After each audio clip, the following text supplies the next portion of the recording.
Alright, figured I'd make a video on this because I don't really see anything on YouTube or anything on these old stoves, but I have here an old Siegler uh, porcelain oil burner.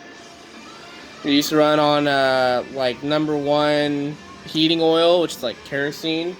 Now, a buddy of mine did have it running on kerosene. And, well, actually, not kerosene, but a mix of like diesel oil and like used oil. And it really, the carb didn't like it.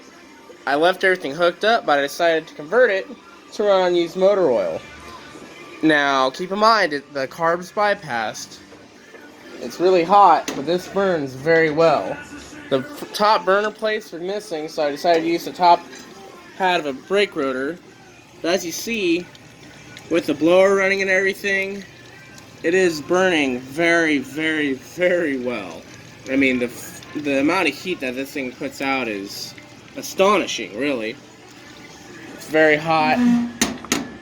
There we go. Now, how I did it, which at first was all a guess, but it ended up working out alright. The back end of this here is 3/8 pipe for the line for the already existing carb, which is dark under here, you can't really see it, but went ahead, made a makeshift oil tank with old 5-gallon bucket, silicone, 1/2 inch 90 male to female, down to a pipe that actually was from my old house, which I then cleaned up out of my yard and made it work. Little gate valve, a hole so I can see what the flow is and how much is coming in down into here, from a 1/2 inch 90 to some extra like natural gas flex hose right into the end of it where it'll flow into.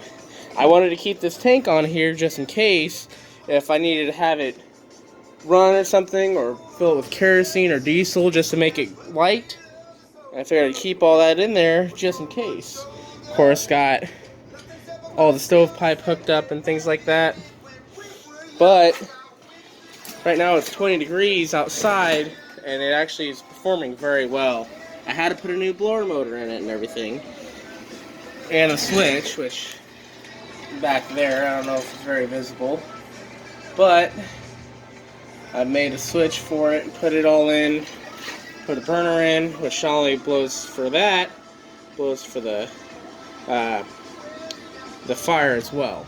So I hope that gives you guys some inspiration to save these old furnaces. There's not very much of these around anymore, unfortunately. Like, I didn't even know these existed until doing a little bit of research. If you guys have any info on different things like burner plates, or if you guys want to know any more information on how I'm running it, I'm more than happy to help. But otherwise, it's doing really well. Hope you enjoy.